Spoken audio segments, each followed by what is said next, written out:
The 2024 West Virginia Senate race is very interesting, with most people agreeing that Joe Manchin is very vulnerable. Today we will see who should challenge Manchin and where each candidate stands on the issues. Starting with Jim Justice. Justice is interesting since he was a Democrat until 2017. He won by massive margins, most recently in his re-election by 33.3% in 2020. Justice is anti-abortion. He signed SB 468, which prohibits abortion on the basis of disability. Justice is very pro-Second Amendment candidate, earning him a 92% rating by the NRA.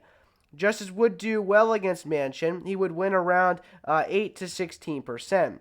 Next up is Alex Mooney, who has officially announced his run. Mooney is the incumbent representative from West Virginia's 2nd Congressional District. Mooney underperformed his this last election in 2020, and his primary challenger in 2022, David McKinley, won his seat back in 2020 with larger margins than Mooney.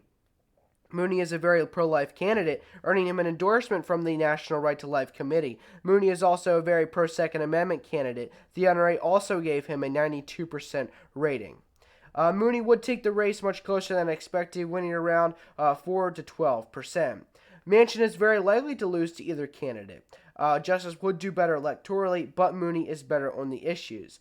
The best thing for Republicans to do in 2024 in West Virginia is for Justice to run for Senate and Mooney to drop out and run for governor. This will result in not splitting up the GOP and keeping an easy path to victory. If both do run, we could see a division in the Republican Party. This cannot happen. We saw this in Pennsylvania in both the Senate and governor races. Luckily, this did not happen in Ohio. On the Democrat side of things, we have incumbent Senator Joe Manchin. Manchin is a longtime Democrat, which was not a problem because West Virginia was heavily Democratic, but times have changed. And West Virginia is a very conservative state now, which means that a Democrat is almost certain to lose their seat.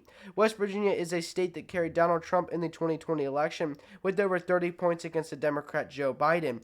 West Virginia used to be a very reliable Democrat state because of coal miners. This resulted in a long history of Democrat senators and governors, alongside with the presidential elections being very Democratic.